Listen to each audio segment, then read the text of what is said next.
Saya mengundang setiap jemaat untuk bangkit berdiri. Mari kita menghadap Tuhan di dalam doa kita. Tuhan, kami rindu untuk menghidupi iman kami sesuai dengan firman-Mu.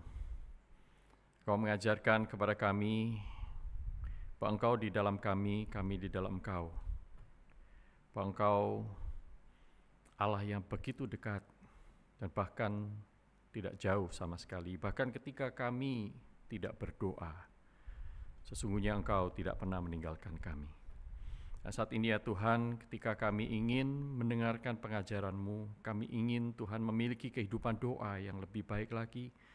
Mohon kiranya Engkau berikan kepada kami hati yang terbuka untuk diajar oleh Engkau, supaya kami boleh mengerti isi hati-Mu, apa yang Kau kehendaki di dalam doa-doa kami.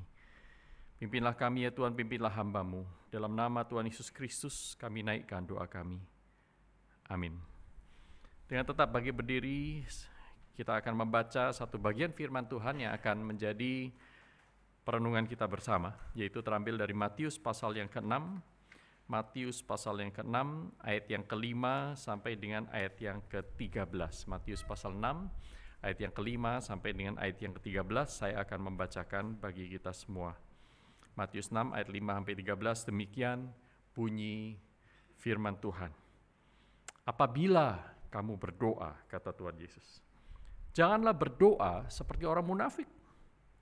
Mereka suka mengucapkan doanya dengan berdiri dalam rumah-rumah ibadat dan pada tikungan-tikungan jalan raya supaya mereka dilihat orang. Sesungguhnya aku berkata kepadamu, mereka sudah mendapat upahnya. Namun, jika engkau berdoa, masuklah ke dalam kamarmu, tutuplah pintu, dan berdoalah kepada Bapamu yang ada di tempat tersembunyi. Maka Bapamu yang melihat yang tersembunyi akan membalasnya kepadamu. Ayat yang ke-7, lagi pula, ketika kamu berdoa janganlah bertele-tele seperti kebiasaan bangsa-bangsa yang tidak mengenal Allah. Mereka menyangka bahwa dengan banyaknya kata-katanya doanya akan dikabulkan. Jadi, janganlah seperti mereka, karena Bapamu mengetahui apa yang kamu perlukan sebelum kamu meminta kepadanya. Karena itu, kamu harus berdoa begini. Bapa kami yang di surga, dikuduskanlah namamu, datanglah kerajaanmu, jadilah kehendakmu di bumi seperti di surga. Berilah kami pada hari ini makanan kami yang secukupnya, dan ampunilah kesalahan kami, seperti kami juga mengampuni orang yang bersalah kepada kami. Dan janganlah membawa kami ke dalam pencobaan, tetapi lepaskanlah kami dari yang jahat. Karena Engkaulah yang punya kerajaan dan kuasa dan kemuliaan sampai selama-lamanya. Amin. Silakan duduk.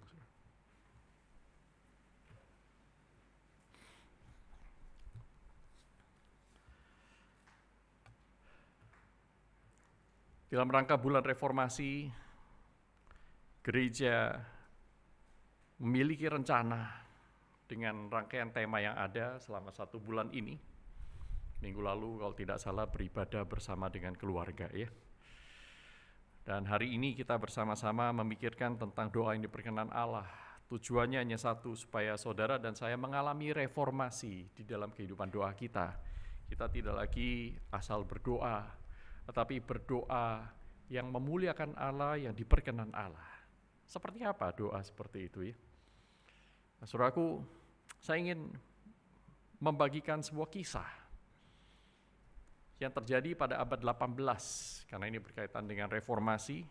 Saudaraku, di abad 18 reformasi masih terus berlanjut. Dari seorang yang bernama Nikolaus Ludwig von Zinzendorf, seorang Jerman. Pada tahun 1722, dia waktu itu berusia 27 tahun, dia menampung pengungsi Moravian. Orang-orang Moravian ini sedang dianiaya. Mereka berasal dari tempat yang bernama, dulu itu namanya Cekoslovakia, sekarang namanya Cek ya. Cekos dan Slovakia dibagi menjadi 2. Nah, dulu mereka tinggal di daerah situ dan mereka dianiaya karena mereka seorang Protestan. Karena mereka adalah orang-orang Protestan. Dan kemudian mereka melarikan diri ke Jerman, dan satu orang ini ditampung oleh Zinzendorf. Dan tidak lama, saudaraku, dari satu orang menjadi 300 pengungsi. Oleh Zinzendorf mereka ditampung, digembalakan, berdoa bersama, diberi makan bersama. Zinzendorf memanggil seorang tukang kayu khusus untuk membangun satu desa khusus untuk orang-orang Moravian ini, tempat beribadah dan seterusnya. Hingga 5 tahun kemudian, tanggal 13 Agustus 1727, di dalam sebuah ibadah, mereka mencanangkan, mari kita berdoa lebih sungguh. Mari kita melakukan rally doa. Mereka merencanakan 7 minggu, berturut-turut berdoa setiap jam. Setiap jam. 24 jam, 7 hari. Setiap jam itu ada 2-3 orang, satu kelompok berdoa. Nah kemudian saudaraku, mereka pikir 1 minggu itu cukup. Dan ternyata kegiatan doa itu berlanjut. Saudara tahu berlanjut sampai berapa lama? 1 bulan? 6 bulan? Tidak. Berlanjut sampai 110 tahun. 110 tahun. Doa itu tak henti-hentinya, 2-3 orang berdoa di satu tempat itu. Selama 110 tahun. Apa yang terjadi dengan kebangunan rohani oleh kebangunan doa itu? 5 tahun pertama, mereka mulai mengirim beberapa misionaris pergi ke benua yang lain, ke benua Amerika, di dekat Amerika Selatan sana. Dalam waktu 15 tahun, mereka mengirim 70 misionaris. Dan dalam waktu 65 tahun, yaitu 1791, mereka telah mengirim 300 misionaris ke seluruh dunia. Seorang sejarawan berkata, sebenarnya kalau mau jujur, gereja yang paling besar itu adalah gereja Moravian. Masalahnya adalah setiap kali mereka membuka gereja, mereka nggak pasang pelang Moravian. Mereka langsung pakai pelang denominasi yang lain. Tetapi saudaraku, inilah kebaktian, kebangunan doa yang luar biasa. Doa yang disertai oleh Allah. Tetapi di sisi yang lain kita melihat banyak sekali orang berdoa dengan cara yang Tuhan tidak berkenan. Di dalam ayat yang kita baca tadi, Tuhan Yesus menegur orang-orang Farisi, ahli Taurat, yang disebutnya sebagai orang-orang munafik. Jangan berdoa seperti mereka. Banyak orang berdoa tetapi tidak mengalami perubahan hidup. Mereka terlihat sangat religius tetapi sebenarnya spiritualitasnya sangat miskin. Mereka tidak memiliki relasi yang dekat dengan Allah di dalam doa-doanya, moralitasnya apalagi. Karena tidak dekat dengan Allah, mereka tidak peka terhadap dosa, sekalipun mereka berdoa, semakin memuakkan di hadapan Tuhan. Apa yang terjadi? Apa yang berbeda? Apa yang membedakan doa dari kedua kelompok orang seperti ini? Seperti apa sih doa yang diperkenan Allah? Doa yang pertama yang diajarkan oleh Tuhan Yesus, doa yang diperkenan oleh Allah adalah doa yang lahir dari relasi dengan Allah. Saudara perhatikan ayat yang kelima, dikatakan di sana, jangan berdoa seperti orang munafik. Mereka suka mengucapkan doanya dengan berdiri dalam rumah-rumah ibadat dan dalam tikungan-tikungan jalan raya supaya mereka dilihat orang seolah-olah menghadap Tuhan. Sebenarnya mereka sedang menghadap sesama. Pujilah aku, hargai aku orang yang beragama loh. Aku orang yang sangat religius.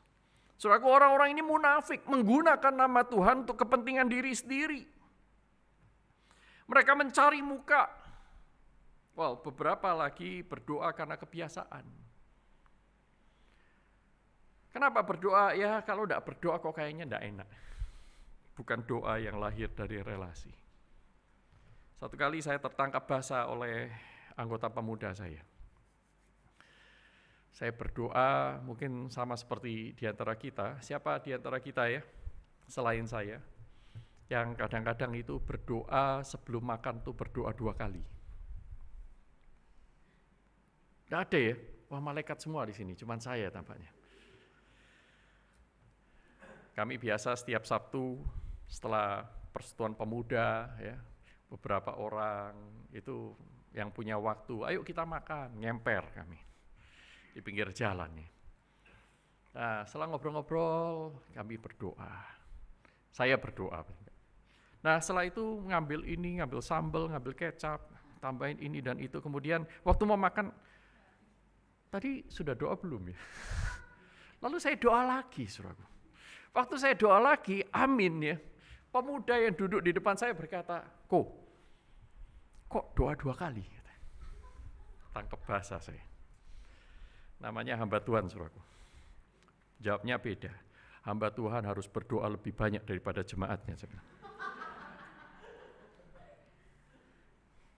Saudara, seringkali kita berdoa karena kebiasaan. Pagi berdoa, malam berdoa. Tapi sesungguhnya apakah kita berdoa itu sungguh-sungguh? Dan ingatlah, kita sedang bicara sama Tuhan loh. Kita nggak bicara sama robot. Kita tidak bicara kepada sesuatu di luar sana yang tidak mengenal kita, yang tidak kita kenal. Kita berdoa kepada Allah yang mati untuk kita, yang mengasihi kita, yang mengenal saudara dan saya. Dia mengenal kita lebih daripada kita mengenal diri kita sendiri. Kita sedang berbicara dengan Dia. Tuhan bilang jangan munafik. Erich Fromm, seorang filsuf juga, dia menulis sebuah buku Escape from Freedom. Bebas dari, lari dari kebebasan. Dalam bukunya itu sebenarnya dia ingin mengatakan bahwa menjadi orang yang terlalu bebas itu juga tidak baik. Apa-apapun bebas. Tidak usah doa, tidak usah ke gereja, tidak usah gimana. Bebas. Tetapi waktu dia pikir-pikir, terlalu bebas itu tidak bagus. Maka kita perlu beragama. Jadi ada orang-orang seperti ini, saudaraku, yang merasa bahwa hati nuraninya itu tidak tahan kalau dia tidak berdoa. Saya itu kalau tidak doa, pasti ada sesuatu akan terjadi hari ini. Ya kan? Tabrakan kan? Karena saya tidak saat teduh tadi pagi. Orang ini tidak berdoa karena berelasi dengan Allah. Orang ini berdoa karena dia escape from freedom. Dia gak kepingin terlalu bebas. Terlalu bebas itu tidak bagus, kata dia. Hanya sekadar memenuhi hati nuraninya berkata terlalu bebas itu tidak bagus. Saudaraku, ada pula orang berdoa untuk pesugihan. Doa supaya kaya. Doa untuk mendapatkan keuntungan sendiri. Doa karena putus asa. Doa karena merasa butuh. Bukan karena relasi. Saudara, apa yang saudara rasakan kalau orang itu datang kepada Anda hanya kalau dia butuh? Cari Anda, tungguin Anda di depan kantor, bahkan di tempat parkir. Dia tahu Anda pulang jam 5, nanti sebentar lagi turun dari gedung itu. Atau keluar dari rumah pada jam tertentu, dia sudah tunggu di sana. Dan dia berkata, boleh pinjam uang enggak? Saya butuh bantuan. Setiap kali ketemu Anda hanya ngomong itu. Dia tidak pernah tanya, apa kabarmu hari ini? Apa yang saya bisa lakukan untukmu? Enggak, dia enggak tanya. Dia enggak tanya, aduh, apa yang kau rasakan?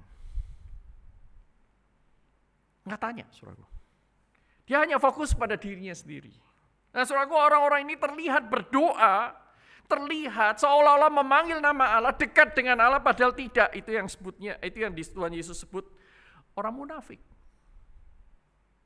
Jangan berdoa seperti orang munafik. Kenapa Tuhan Yesus bilang seperti itu ya? Kenapa dia tidak berkata saja misalnya, tidak apa-apa lah, syukurlah kamu doa, banyak orang tidak berdoa. Begitu. Surah Yesaya pasal 1 ayat 13 sampai 15, saya akan bacakan buat Anda. Ini kira-kira menggambarkan sikap Allah kepada orang yang tidak sungguh-sungguh beribadah, termasuk berdoa. Saudara. Kalau saudara ingin tahu isi hati Allah terhadap doa orang-orang munafik, seperti ini. Yesaya 1 ayat 13 sampai 15. Jangan lagi membawa persembahan yang sia-sia. Saya bacanya dari Alkitab terjemahan baru kedua ya, jadi ada sedikit berbeda mungkin.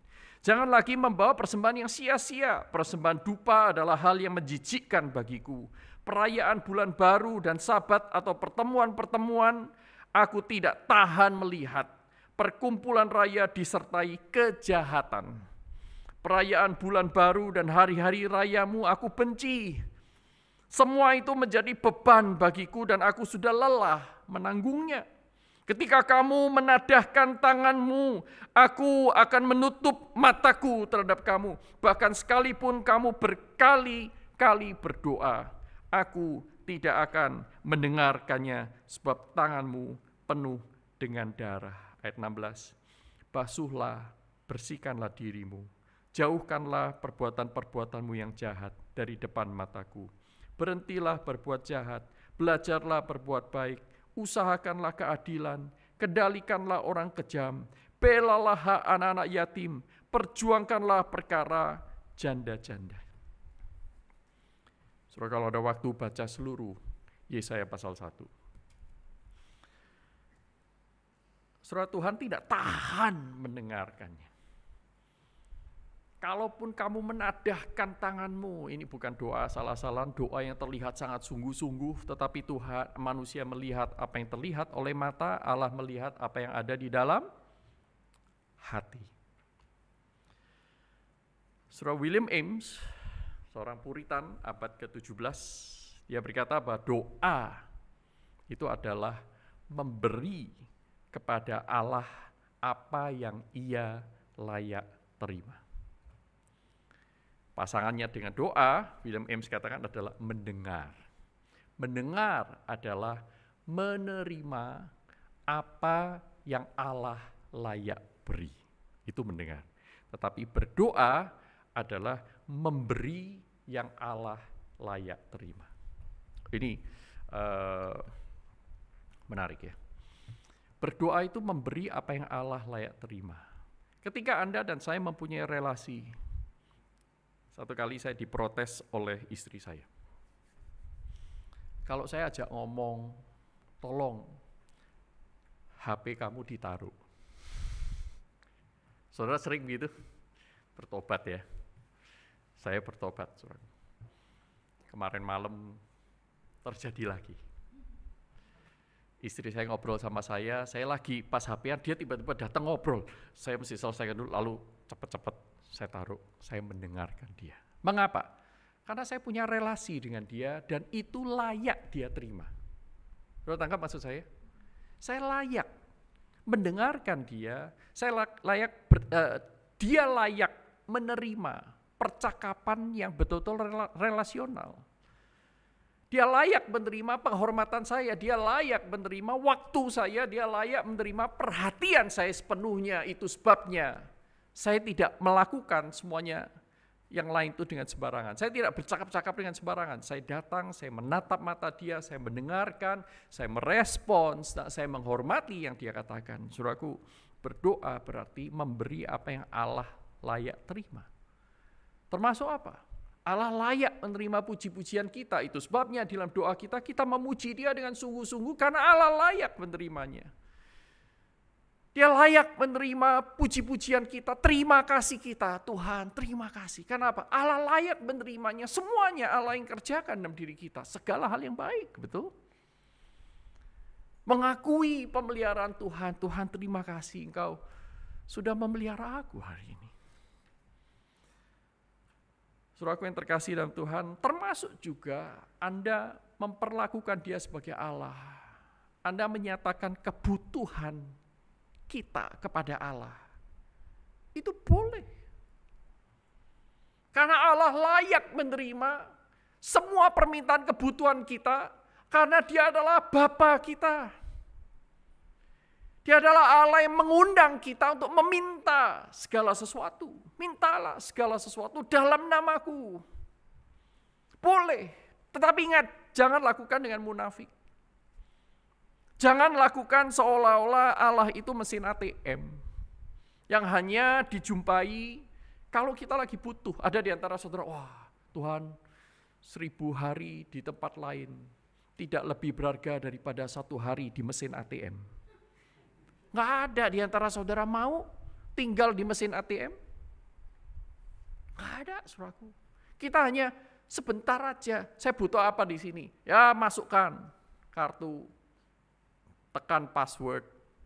Setelah itu nyatakan apa yang saudara mau, minta, setelah selesai, pulang toh. Ada di antara saudara nungguin di sana kecuali ada tukang parkir. Tetapi kita tidak begitu sama mesin ATM. Maksudnya kita tidak boleh seperti Allah, seperti kita dengan mesin ATM. Allah bukan mesin ATM kita. Allah sangat sayang kepada kita. Ayat 6, saudaraku. Namun jika engkau berdoa, setelah tadi katakan jangan begini, nah sekarang inilah yang kau harus lakukan. Namun jika engkau berdoa, masuklah ke dalam kamarmu, tutuplah pintu, dan berdoalah kepada Bapamu yang ada di tempat tersembunyi. Maka Bapamu yang melihat yang tersembunyi akan membalasnya kepadamu. Saudaraku, ayat ini tidak bicara bahwa mari kita kalau di gereja ketemu dengan banyak orang jangan berdoa. Enggak, saudaraku. Tetapi mari kita membangun kehidupan doa kita itu mulai dari rumah tangga. Mulai dari kehidupan pribadi kita, mulai dari kamar kita. Mulai di sana. Ada masanya Tuhan Yesus pun berdoa di dalam konteks berdoa bersama-sama. Dengan di depan ribuan orang dia berdoa mengucap syukur sebelum dia membagi-bagi roti. Saudara, tidak masalah berdoa di depan umum. Tetapi saudaraku, bagaimana kita membangun hati yang tidak munafik jikalau kita tidak memulainya dari doa-doa pribadi kita. Nah, Tuhan ingin, mari mulai. Tidak berdoa karena kebiasaan, tidak berdoa karena untuk memuaskan nafsu kita, tidak berdoa karena merasa tidak enak. Tetapi cobalah, saudaraku. Hari ini firman Tuhan mengundang kita. Tuhan Yesus yang berkata kepada Anda dan saya hari ini, pulang nanti ya, masuk kamar. Mungkin Anda tidak tahu mesti ngomong apa, just duduk aja. Berlutut boleh, berdiri boleh, jangan ketiduran. Ya, kebablasan.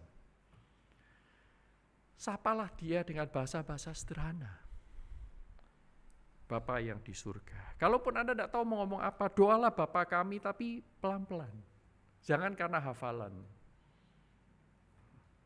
Nah, saudara, seperti apa ya?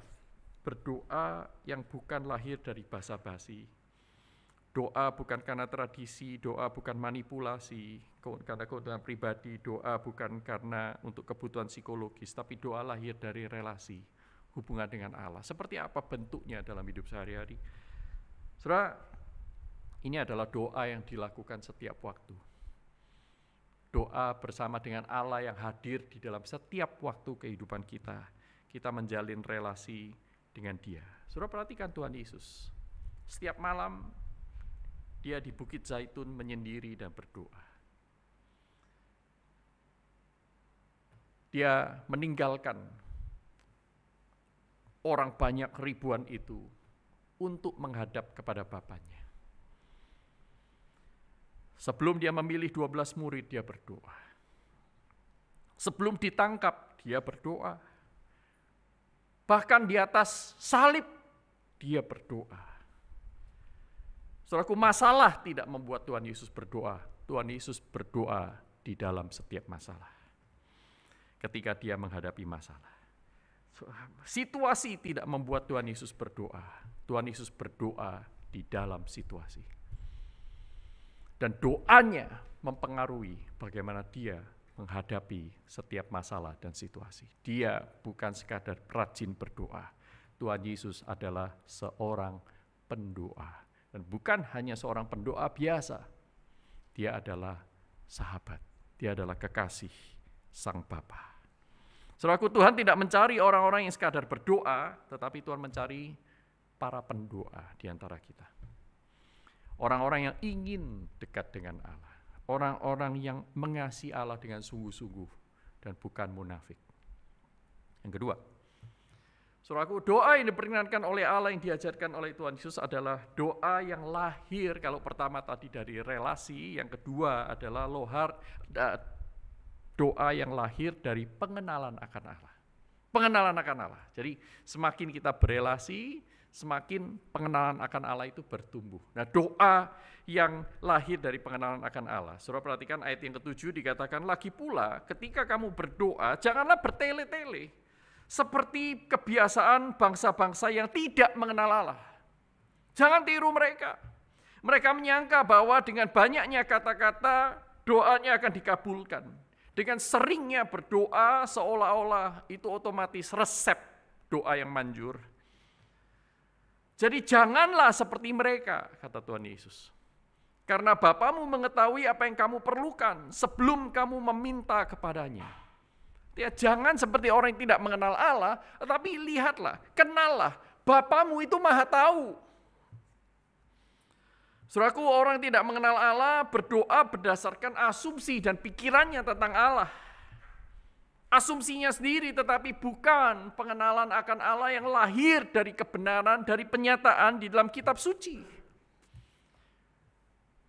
Jadi orang-orang yang berdoa, yang diperkenan oleh Allah ini adalah orang yang mengenal Allah, orang yang membaca kitab suci lah, gampangnya begitu. Mengenal Allah lewat kitab suci. Memang tidak semua orang yang membaca kitab suci mengenal Allah, betul. Tetapi bagaimana orang bisa mengenal Allah jikalau mengabaikan firman? Itu juga tidak mungkin. Nah, orang-orang yang berdasarkan pikirannya sendiri, mereka berdoa, mereka berpikir begini, semakin banyak semakin manjur. Saudaraku, mereka pikir kehendak Allah bisa dibengkokkan oleh kerajinan doa kita. Beberapa orang merayu dan memaksa Tuhan, memberikan kepada Tuhan janji-janji. Seolah-olah Tuhan itu membutuhkan apa yang kita janjikan. Mereka lupa, mereka tidak kenal Allah itu Allah yang memiliki segala sesuatu yang tidak butuh. Apapun janji-janji kita. Tuhan tidak butuh. Coba sebutkan, apa yang saudara bisa berikan kepada Allah yang Allah butuh? Tidak ada, saudara. Sehingga ketika kita berusaha untuk memanipulasi Allah, Tuhan, kalau engkau sembuhkan aku akan melayani engkau. Tuhan tidak butuh pelayanan Anda, sorry. Anda yang butuh melayani Tuhan. Tuhan, kalau engkau berikan aku nilai yang bagus di ujian ini, sekalipun aku tidak belajar, aku akan mempersembahkan bukan 1/10, 20%. Tuhan tidak butuh uang kita. Semakin kita melakukan itu, semakin kita membutuhkan Tuhan. Kita butuh pengampunannya, kita butuh hati kita diubahkan. Saudara sadar bahwa kita itu adalah pihak yang membutuhkan, bukan Tuhan. Sehingga berhentilah seperti orang-orang yang tidak mengenal Allah. Kalau kita masih melakukannya, memberikan janji-janji untuk membuat Allah melakukan apa yang dia bisa lakukan yang kita tidak bisa lakukan. Mancing-mancing Allah. Saudaraku, ini orang-orang yang tidak mengenal Allah. Dan Tuhan Yesus berkata, jangan kamu seperti mereka. Allah itu berkuasa, Allah berdaulat. Kalau Allah tidak memberikan kepada kita yang kita minta, percayalah bahwa Allah sedang mempersiapkan yang lebih baik. Bahkan ketika tidak memperoleh yang kita minta, itu kadang-kadang adalah lebih baik daripada kita mendapatkan yang kita minta. Satu kali di tahun kira-kira 98, saya sedang praktik 2 bulan itu di Bali, di Denpasar. Pagi-pagi hari Minggu, di Bali itu jam 5, saudaraku, telepon saya berbunyi, HP saya, waktu itu HP masih kayak botol minum itu. Ya enggak segede itu ya, yang kecil ya, saudaraku. Enggak kayak sekarang, tipis-tipis. Mama saya telepon, saya heran. Mama saya tinggal di Surabaya. Kalau di Bali jam 5, berarti Surabaya jam 4. Ada apa ini? Telepon malam-malam. Mama saya berkata, mama sakit dan besok akan dioperasi. Wah, sakit apa? Ada kista cukup banyak dan semuanya besar, sangat berbahaya, harus cepat-cepat diangkat. Dan mama saya berbicara itu dengan suara yang tertatih-tatih. Suara yang sangat-sangat lemah. Saya jadi sedih banget, saya sayang mama saya. Setelah tutup telepon, wah saya menangis di hadapan Tuhan. Tuhan, kenapa Engkau izinkan ini terjadi pada mama saya? Saudara tahu apa yang saya minta? Tuhan, kalau bisa pindahkan kistanya kepada saya. Jangan biarkan mama saya menderita. Jangan biarkan Tuhan, beliau sudah tua. Saya aja biar saya yang tanggung, biar saya yang ngelewatin operasi, biar saya yang ngelewatin sakit penyakit itu. Biarkan saya Tuhan, pindahkan kistanya kepada saya. Hari itu saya khotbah di remaja, kacau khotbahnya, konsentrasi bubar. Saya langsung cepat-cepat berkata kepada Pak Gembala, pendeta, saudaraku, saya minta izin saya langsung pulang ke Surabaya malam itu juga. Ya silakan, langsung pulang. Malam itu naik travel, pagi udah nyampe di Surabaya. Saudaraku, mama saya sudah di rumah sakit, saya kumpul dengan anggota keluarga yang lain, bersama-sama pergi ke rumah sakit. Di pagi itu, sebelum mama saya diantar ke ruang bedah itu, saudaraku, kami satu keluarga baru satu kali itu, pertama kali kami mengelilingi mama saya di atas ranjang itu, kami berdoa. Baru pertama kali itu, sebelumnya tidak pernah. Tidak semua anggota keluarga saya percaya Tuhan saat itu. Nah kemudian mama saya masuk di ruang operasi berjalan dengan lancar, dengan baik ya. Ya singkat cerita, saudaraku, akhirnya semua pemulihan berjalan dengan baik. 1-2 hari saya balik ke Bali. Setelah dari Bali saya balik ke kampus untuk melanjutkan studi saya. Desember saya pulang, itu tengah tahun. Desember saya pulang. Ya. Waktu saya pulang Desember, saudaraku, di rumah tidak ada orang. Mama saya juga tidak ada. Beliau sudah beraktivitas kembali dan saya masuk ke kamar orang tua saya, nonton TV, ada AC, ya. Dan kemudian saya melihat di sana ada sebuah notebook. Bukan laptop, bukan. Saat itu notebook masih notebook, ya.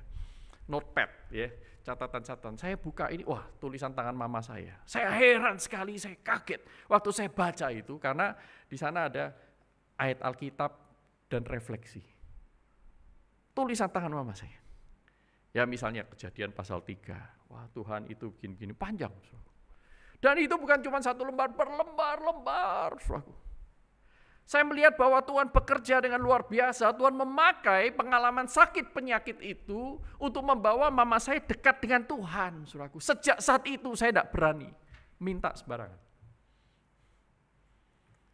Saya tidak berani minta sembarangan. Bayangkan kalau Tuhan menjawab doa saya jadi punya kista, saudaraku. Tuhan tahu yang terbaik. Seringkali bahkan ketika kita tidak mendapatkan yang terbaik, itu adalah yang terbaik bagi kita. Masalahnya adalah kita kenal Tuhan enggak sih? Bahwa Tuhan itu adalah Allah yang paling berhikmat. Dia tahu masa depan saudara dan saya. Dia tahu masa lalu kita lebih daripada orang lain. Dia tahu semua tarikan-tarikan hawa nafsu, keinginan-keinginan kita dia tahu. Dan bukan hanya itu, dia tahu yang terbaik. Dan dia selalu memberi yang terbaik. Bahkan ketika dia mendisiplin saudara dan saya. Saudaraku, doa yang diperkenankan Tuhan dalam ayat 9-13 yang kita kenal dengan doa Bapa kami, ini adalah doa yang diajarkan oleh Tuhan Yesus. Tuhan Yesus berkata, jangan kamu seperti mereka yang tidak mengenal Allah, bertele-tele, kau pikir Allahmu itu siapa? Karena Bapamu mengetahui apa yang kamu perlukan sebelum kamu minta kepadanya. Itu sebabnya ketika kamu berdoa, berdoalah demikian. Ingat sekali lagi, bukan hafalan. Tetapi kalau saudara perhatikan ayat 9-13, doa Bapa kami yang kita sudah hafal itu fokusnya adalah kepada Allah. Bukan untuk memperalat Allah, memenuhi keinginan kita, tetapi sebaliknya memberikan keinginan kita untuk menjadi alat bagi Allah. Datanglah kerajaanmu di surga seperti di bumi. Artinya apa, saudara?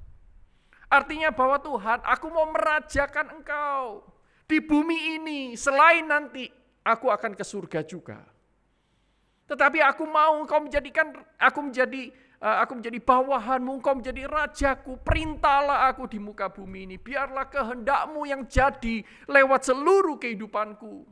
Dan di dalam permohonan seperti itu seseorang tidak bisa tidak. Berdoa Bapa kami itu berarti memberi diri, melayani Tuhan.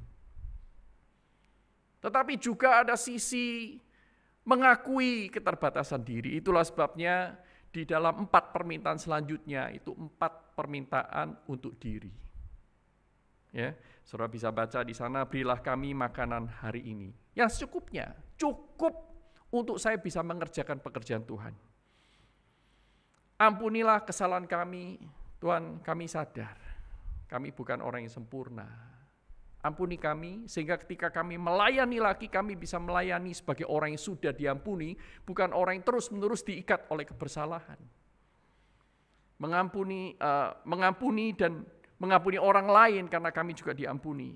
Dan janganlah membawa kami dalam pencobaan, sadar sekali bahwa kita membutuhkan Tuhan untuk kita bisa dijauhkan dari pencobaan-pencobaan iblis. Lepaskan kami dari yang jahat dan dikembalikan kepada kemuliaan Allah, soli Deo gloria. Karena Dia yang empunya. Nah, ini lahir dari pengenalan juga, bukan asal ngomong. Dia adalah yang punya kerajaan, kuasa, dan kemuliaan sampai selama-lamanya. Saudaraku, doa Bapa kami, doa yang Tuhan Yesus ajarkan. Memang kita bukan hanya berdoa-doa Bapa kami, pasti. Saudara boleh berdoa yang lain, tetapi doa Bapa kami ini menjadi contoh, menjadi teladan bagi kita. Lihatlah Tuhan Yesus berdoa, bukan kehendakku Tuhan, tetapi biarlah kehendakmu yang jadi. Tuhan Yesus ngajarin kita begitu. Saudara, saya akan tutup dengan sebuah kisah Joni Eareckson Tada. Ketika dia umur 17 tahun, dia mengalami kecelakaan. Dia diving, terjun di pinggir pantai, di atas batu, dia terjun, dia pikir itu airnya dalam. Ternyata airnya sangat dangkal. Maka patah di sini. Dan sejak saat itu umur 17 tahun, dia lumpuh dari leher ke bawah. Dia hanya bisa menggerakkan kepalanya, bisa makan, bisa nyanyi, bisa ngobrol, dan akhirnya dia bisa melukis dan lain-lain. Tapi dari leher ke bawah itu sudah lumpuh, quadriplegic orang menyebutnya. Dan ketika dia umur 38 tahun, saudaraku, sebelum itu begitu dia mengalami kecelakaan, dia guncang, dia kepingin bunuh diri, dia kepingin mati, tetapi Tuhan mengasihi dia lewat orang tuanya, lewat orang-orang yang Tuhan tempatkan. Akhirnya dia bertobat, saudaraku. Dia menyerahkan diri kepada Tuhan, tetapi tidak berhenti di sana. Waktu dia berumur 38 tahun, dia mengalami chronic pain, sakit kronis, semua sakit, luar biasa. Sudah lumpuh sakit lagi. Dan tahun 2010, 13 tahun yang lalu, waktu dia berusia 51 tahun, dia didiagnosis sakit kanker payudara. 1 ronde kemo berkali-kali itu. Kemudian ketika ronde kedua, dia ditemukan mengidap pneumonia. Nah, kemudian saudaraku, satu kali Francis Chan, seorang pendeta gereja di Amerika itu, dia email Joni, saya mendengar kamu sakit lagi. Apa yang saya bisa doakan buatmu? Dan kemudian Francis Chan menceritakan dia mendapat balasan dari Joni. Joni berkata begini, hai Francis, saya senang mendengar bagaimana Tuhan bekerja dalam pelayanan kamu. Mengenai aku sudah berhenti bertanya mengapa. Saya membayangkan bahwa Joni seringkali bertanya, Tuhan mengapa aku kecelakaan, Tuhan mengapa aku sakit ini, Tuhan mengapa aku sakit itu, mengapa engkau enggak panggil aku aja, Tuhan mengapa ini, mengapa itu.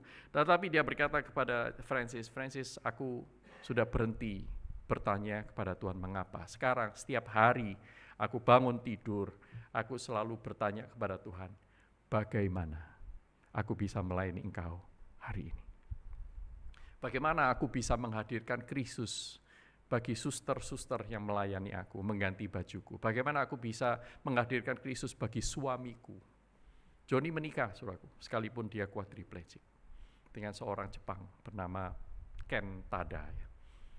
Bagaimana Tuhan aku bisa menjadi berkat ketika aku menjadi pembicara konferensi. Joni sudah menjadi berkat bagi banyak orang luar biasa. Doa yang lahir dari relasi dan pengenalan akan Allah adalah doa yang lahir dari jiwa yang bersandar kepada Allah. Dan orang yang bersandar kepada Allah ini akan memberi diri bagi pekerjaan Allah. Banyak gereja melakukan kebaktian doa. Pertanyaannya adalah, apakah doa-doa itu doa yang lahir dari pengenalan, dari relasi akan Allah, dan lahir dari pengenalan akan Allah yang mendorong orang untuk menjadi pelaku-pelaku firman, bukan hanya orang yang hanya mengucapkan doa-doa yang tanpa arti. Yakobus 2 ayat 2b sampai 3 berkata, kamu tidak memperoleh apa-apa karena kamu tidak berdoa. Atau kamu berdoa juga, tetapi kamu tidak menerima apa-apa karena kamu salah berdoa. Sebab yang kamu minta itu hendak kamu habiskan untuk memuaskan hawa nafsumu. Mari kita tundukkan kepala. Di tengah keheningan, saya mengajak setiap kita menenangkan hati, kita menghadap Tuhan. Mari kita jujur di hadapan Tuhan. Doa seperti apa sih yang selama ini kita kehendaki? Doa yang selalu dikabulkan? Doa yang sesingkat mungkin? Seperti apa doa kita hari ini? Bagaimana relasi kita masing-masing dengan Allah hari ini? Apakah kita mengasihi Dia? Apakah kita ingin mengenal kasih-Nya lebih dalam? Maukah kita masing-masing belajar berdoa lagi, dari awal lagi, membangun relasi dengan Allah, bergaul dengannya dalam hidup sehari-hari, di ruang makan, di dapur, ketika kita menyetir mobil, di busway, jalan kaki, bangun tidur, mau tidur, sebelum makan, sesudah makan. Maukah saudara menyapa Dia? Memberi Dia apa yang Ia layak terima. Tuhan Yesus berkata, tetapi jika engkau berdoa, masuklah dalam kamarmu, tutuplah pintu, dan berdoalah kepada Bapamu yang ada di tempat tersembunyi. Maka Bapamu yang melihat yang tersembunyi akan membalasnya kepadamu.